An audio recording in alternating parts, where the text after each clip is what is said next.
I'm Kyle Odom. I'm from a little town in West Texas called Happy, Texas, out between Amarillo and Lubbock, just old cowboy raised on a ranch. Like I say, I've owned this Stinson out here from, since 1978. Well, 1978 was the first year I had it. Sold the airplane in 1990 when I took Mesa Airlines vow of poverty to be a pilot for them. And bought the same airplane back about 12 years ago now. I've been with Southwest Airlines as a pilot I'm in my 24th year. And I was really glad to see Jim here. Got a little story to tell on Jim.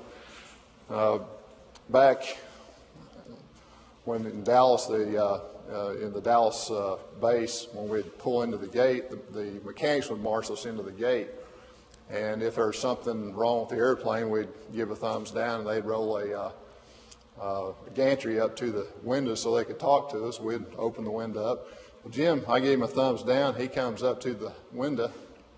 He said, "What's wrong?" I said, "Well, standby altimeter is sticking real bad." I said, "Every time I go up there and beat on it," he says, whoa, you don't beat on anything on this airplane." I said, "Okay," well, I reached up and tapped on the, he says, "You don't tap on it either." I said, "Well, what do you call it when you go up there?" And he says, "That's a percussion adjustment." I said, "Okay," I gave her a percussion adjustment, and he says, "What happened?" So I told you, so he was satisfied with the percussion adjustment. I didn't know that's what it was. Raised on a farm ranch, you beat on stuff. But anyway, I've been asked to talk about owner-produced parts. And this, I think, can sometimes be a bit of a snake pit to get into. But to start off with, I want to read something here that's in the advisory circular, AC 23-27. I think it shows a little bit of humor for the FAA. It says, "Sometimes the owner must substitute a part that has no prior FAA approval. In these instances, the conditions or the consistent and straightforward approach for approving substitute parts benefits both the owner and the FAA." Now, there's the funny part. "This approach makes the approval decision for the FAA easier." I think that's funny right there. And it goes on a little bit right there. But on this blue Stinson I have out here, I rebuilt the engine. And when we got everything back on, went out on the first test flight, and my oil temperature went right up to red line. I come back in and land. You know, is it the oil coolers, is it the engine, what is it? So we did a quick diagnostic, and the tank that has all the plumbing on it, on the oil cooler, was hot. The other side was cold. So pretty obvious the oil cooler. So I took the oil cooler off, sent it to Pacific Oil Coolers to let them look at it. Let me go back, a little backstory. Back in when I owned the airplane the first time, I'd had that oil cooler off about 5 times. I had it rebuilt 5 times back then. And every time I did back in the 1980s, it cost me $400 or $500 to get it overhauled. And when I sent it off to Pacific Oil Coolers this time, I was praying that they just red tagged the dadgum thing. And they did. So when they called me and told me we're red tagged it, I said, and they said, "Well, we have a direct replacement." I said, "I've seen your direct replacement. Looks like a real fine piece of equipment." I said, "What about the paperwork?" They said, "Well, you're going to have to do a field approval on it." And I said, "How much?" And it's over $1,000, I think, once you get it all done. I said, "Well, I noticed y'all's oil cooler requires a vernitherm." I said, "Where do you get one of those?" They said, "Well, just use the one that came off your other cooler." I said, "Well, that was one of the coolers that didn't have a vernitherm, never did." And he's like, "Oh, well, we'll find you one." I said, "Well, can I just call up Rosa Vernitherm and just order a brand new one?" They said, "No, they haven't made that vernitherm for our cooler since 1982. Now, one of the things I'm trying to do is get away from parts that are difficult to find or not in production anymore. And I asked him, I said, "Well, how long will it take to find one?" He says, "It may take us 4 or 5 months to find one." Well, that's not going to work for me, because it's going to be used probably, and who knows how long that piece of equipment is going to function. So I said, well, thanks, appreciate your help, may give you a call back. So I called up Rosa Vernotherm, and I said, I'd like to get one of your valve bodies and one of your Vernotherms. And they said, no problem, how many do you want? I said, one of each. They said, minimum order is 10 each. I said, okay, what will be the cost for 10 each? They said, about $8,000. No go. I said, well, I really only need one each. How would I go about doing that?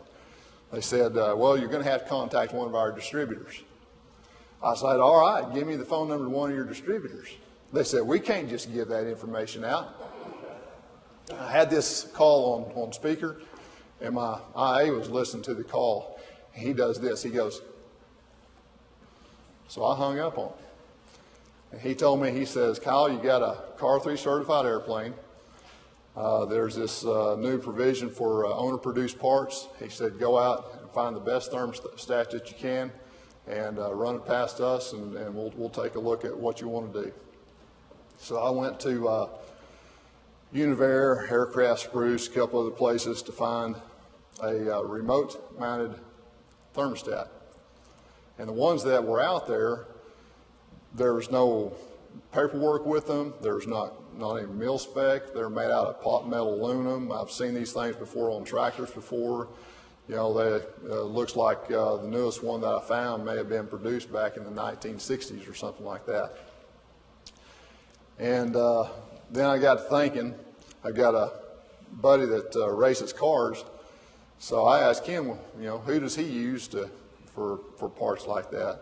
And he gave me some leads on this. I didn't use any of the leads he gave me, but I found this this company. They build mil-spec parts specifically for oil systems on race cars. They've got military contracts and stuff.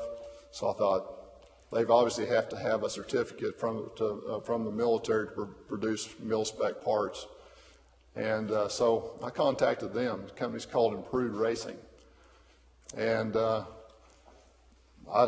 quizzed them a little bit about their quality control and whatnot. And they sent me a spec sheet on it. And they actually had tested this device according to their mil-spec. It had to survive or still function after 5,000 heat cycles. And no, I couldn't find anybody else that had any kind of spec like that. So I ordered one, $160. And it's a beautiful piece of equipment, and we'll see it out here in a little bit. I also ordered one of the classic oil coolers. Cooler, the same one that goes on a Super Cub. I found some information where somebody else had used the same oil cooler on their Stinson. Long story short, we got the whole installation put in, and I went from running 220, 230 degrees with the old oil cooler. This oil cooler, it'll go up to about 185 degrees is where the threshold is for the thermostat, and it'll cool right back down to about 160. And I've been real satisfied with it. We got the paperwork done.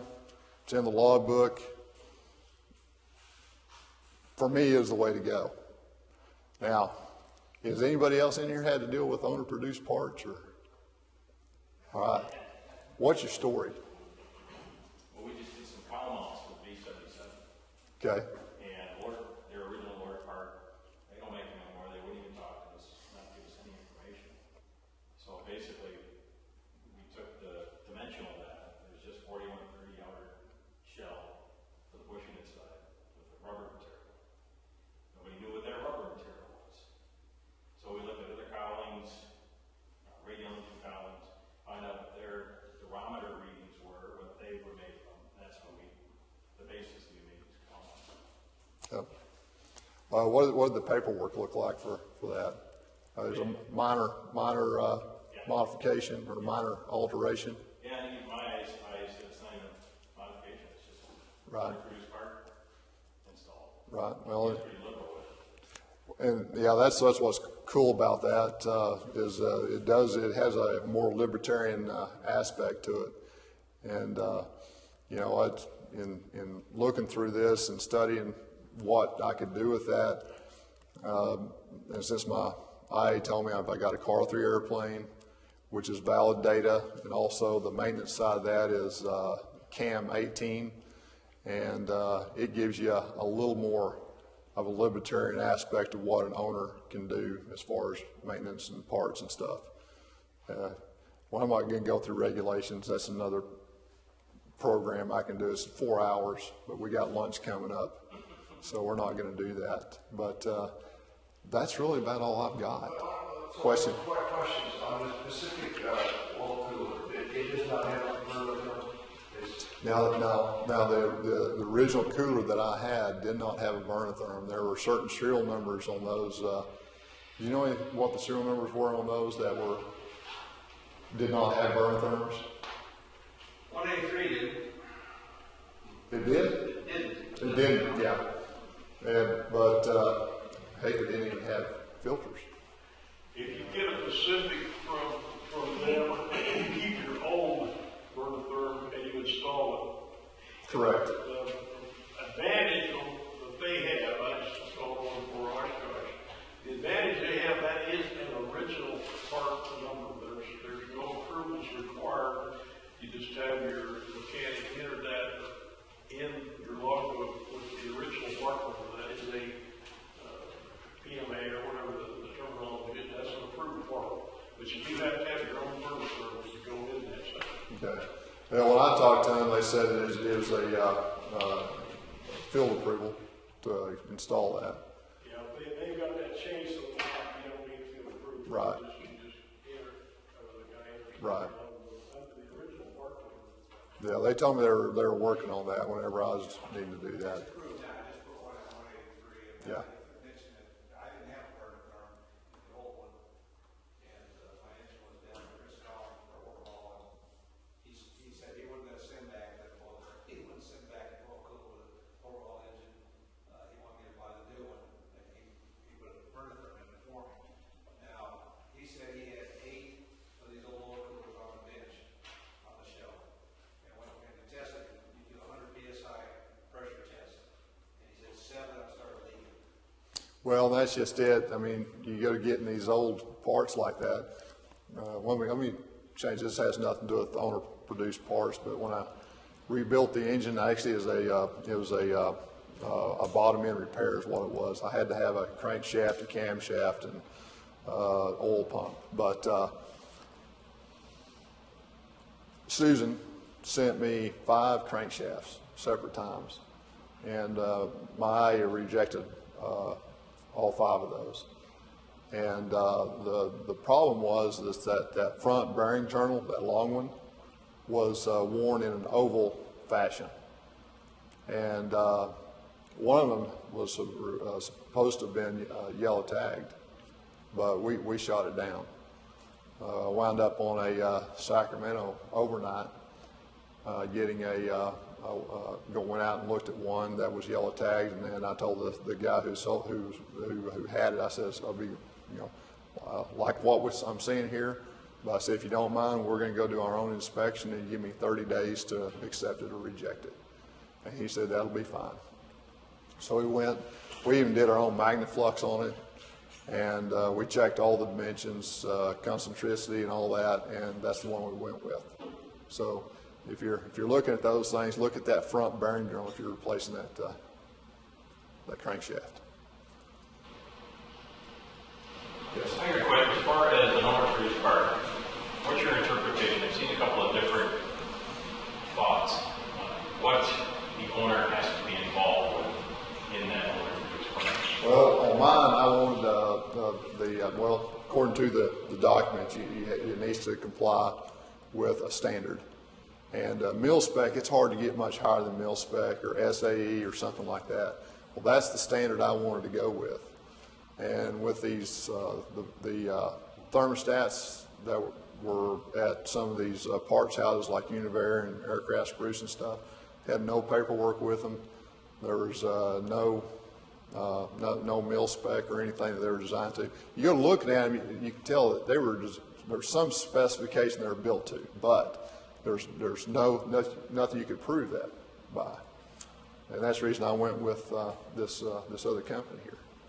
And like I said, at the time, The Pacific Oil cooler, it was still, they said it's not approved, it's not, you have to put it in with a field approval. And well, I can go do and work on my own field approval. And the other thing was, the cost.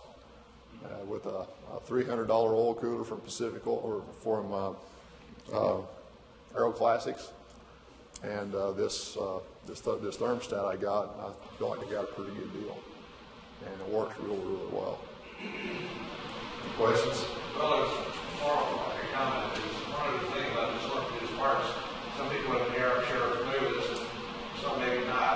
But the FAA is changing their Part 23 certification standards, and then they make this program, I don't know what the acronym is, but Mosaic. Where they're going to try to make it easier for owners of vintage airplanes, let's say, vintage airplanes, to make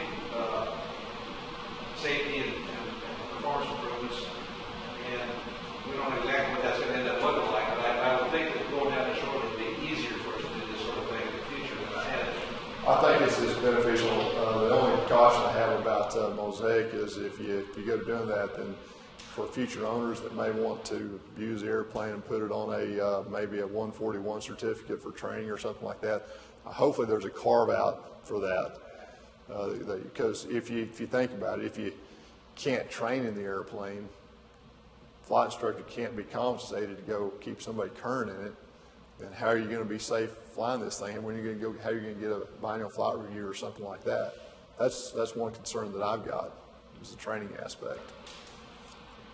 Is the Mosaic rule being proposed, is that the same as the Canadian regulation where they converted it into owner maintained? Interesting about that. Now, what I've found out from the FAA is if you are going to be in Mosaic, you won't be able to fly your airplane into Canada.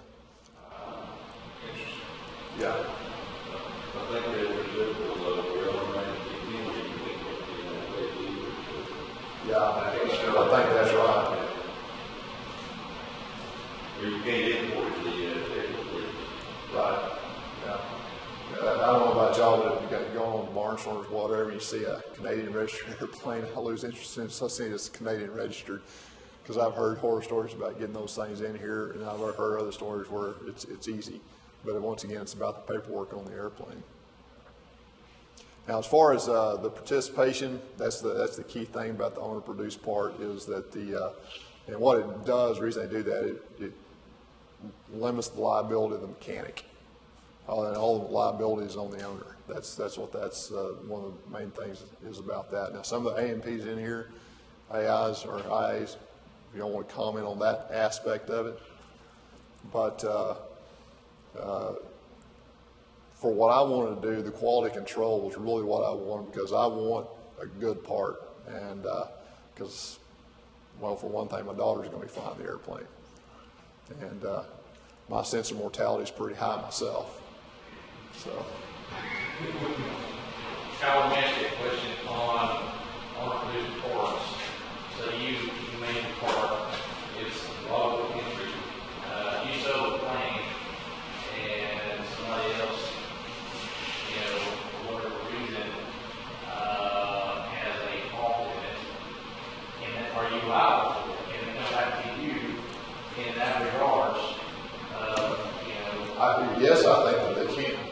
But I think that being the lawyer starts to come out of me, and I'm no lawyer, but if you sell it as is, and you can, well, here's the other thing about this. What I did is definitely an improvement over what I had. Not because the other oil cooler was broken, but the oil cooler that came with the Stinson in 1947 was the state of the art. Well, the state of the art's a whole lot better now than it was back then, because the aluminum oil cooler I have has almost double the heat rejection capability that old cooler had, and it's lighter. The thermostat I have, like I said, is built to modern mil spec, and works really well. So improving it, where's the liability? Go explore that. I don't know. Since you had an IA that was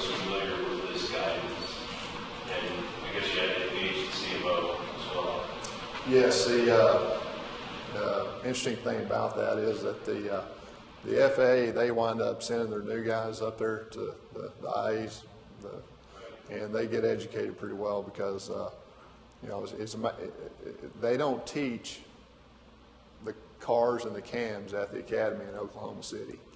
And that's the hard part about going that direction, because as the owner, or your IA or your A&P, y'all are going to have to educate your feds on what the cars and the cams are.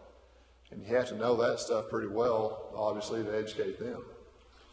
I would suggest that we work together to develop just a short list or a letter that identifies some of the resources that you've already identified, and put that together for others in the club that can go and do that, you know, go to this document, you know, and kind of walk through if anybody ever. The best way to do that, if you'll go to the FAA's website and click on regulations, there is a section there that talks about archived regulations, and that's where you go find the cars.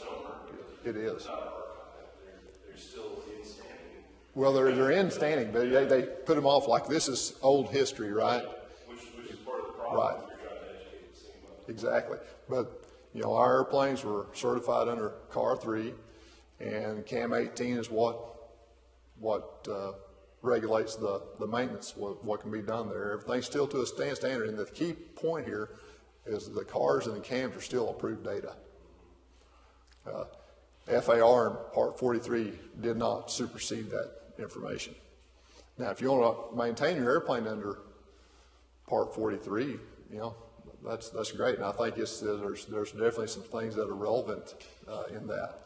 And it's a little bit of a give and take, but keep in mind the cars and the cams are a little bit more libertarian than what the FA stuff is.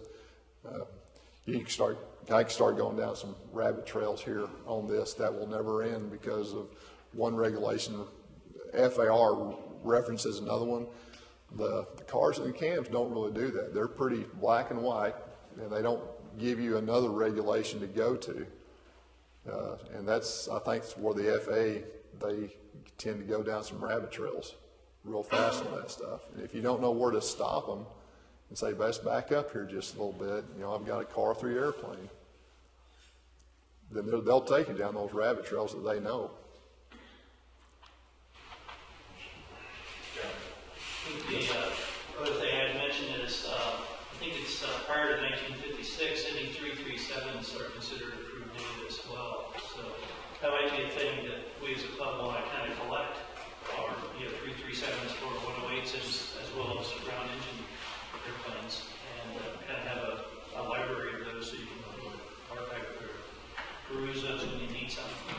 And even if it's post 56, if you're in a 337, it's still great data that you will get your own approval from.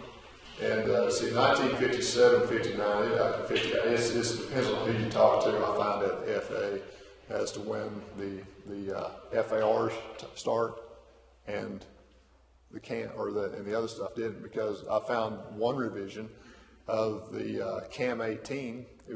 CAM 18 was revised in 1959. But FAR 43 started, 1957? Something like that.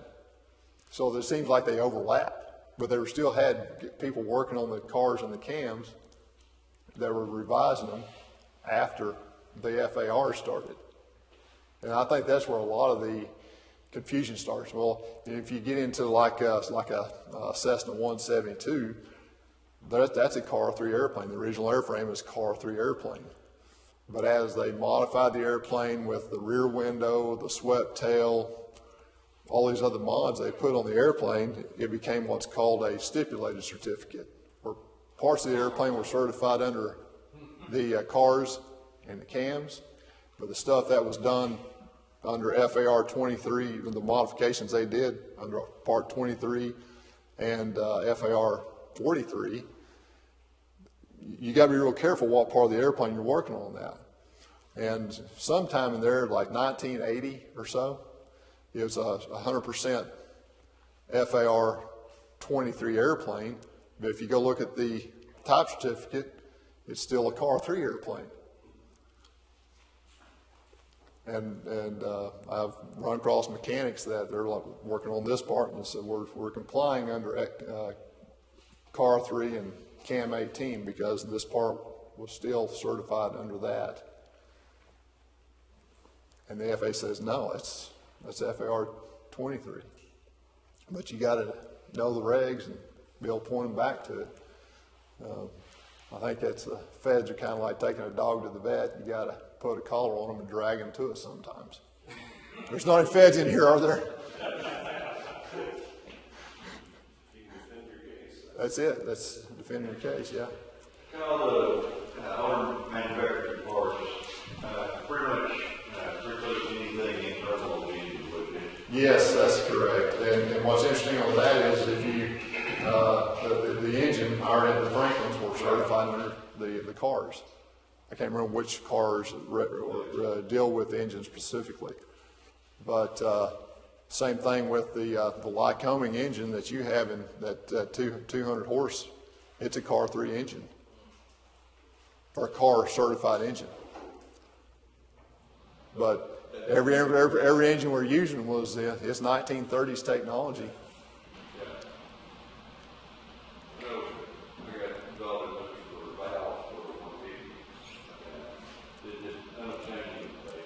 Right.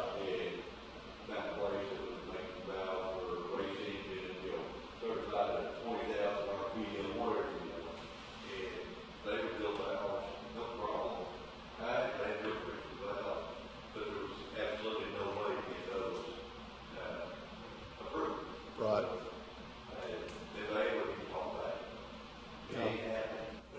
Yeah, and I think a lot of it has to do with the relationship you have with the feds. If you can foster an element where I'm here to learn, and if you're willing to learn, maybe we can come up with something together. And the little bit of humor that I was pointing out to here, that it makes it easier for the for both the owner operator and the FAA here. I think that's what's kind of embodied right there. Is You got to get them a backstop. You came to them with mil-spec standards. right. Well, that's just it. If you show up, you can't just say, "Hey, I'm going to put this on my airplane." Before you show them the part, show them the engineering data.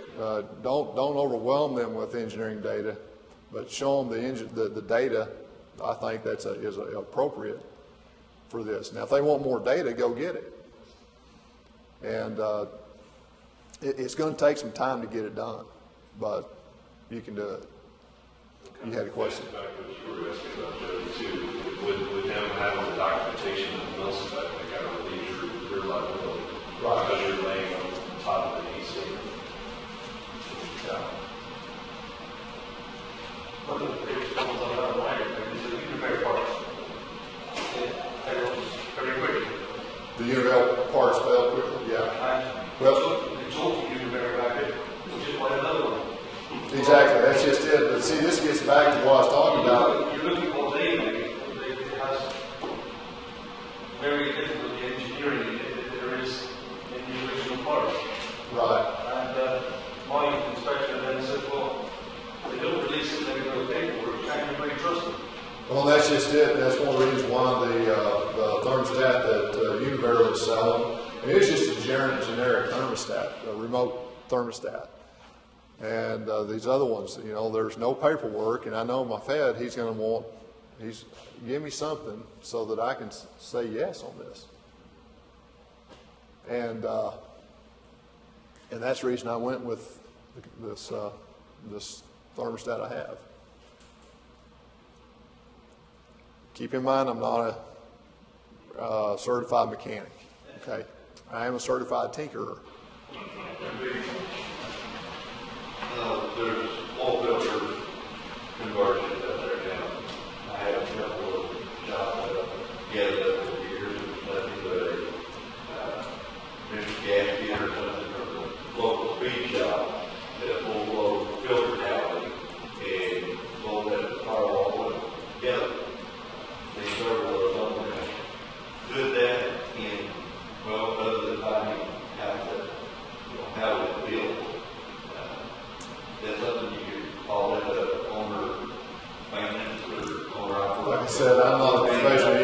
ask me that question too. Because, you know, I think once again, go to your, well, dig the data up, okay? Find as much data as you possibly can on the parts you're going to be putting on, so that. Right. Well, to the extent there's enough STCs out there to put oil filters on, that's really the easiest way to go. For me, there wasn't an STC or really a field approval for a remote thermostat. And that's the reason we went down the path of a owner-produced part. All those pictures on Facebook or on Stinson pages, all activated, it just all over. If the bar fire was actually touching the oil. Right. Now, you see that? now what the deal was, I'm just speculating, it's that there's two different kinds of vernotherms. And the one they don't make anymore. The threads will fit, but it won't function. Will, did you have a question? I've seen the pictures of different ones. So, yeah. Which part is it? Do they still produce it? Once again, I don't know about y'all. I like it. People trying to keep Stinson's original. I'm trying to get away from the old parts you can't get anymore. Here's our next speaker. Speak. We're all them clunkers out there.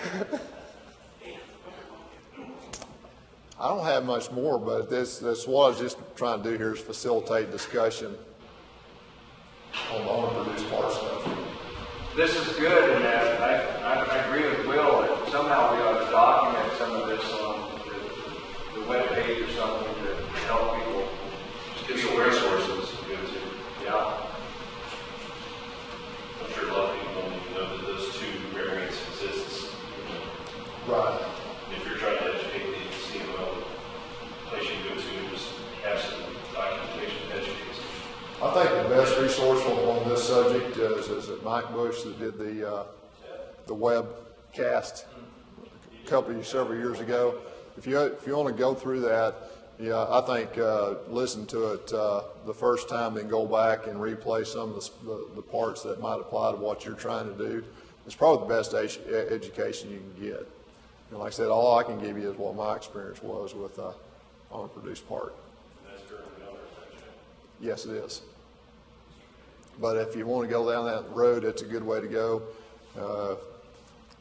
If your Fed has questions about how that works, I think that once again it's a way to go.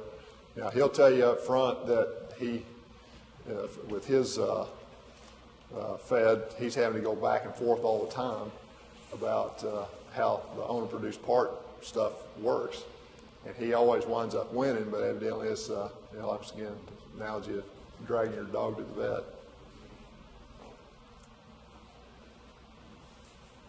All right, Brett, Jody, I'm turning it back over to y'all.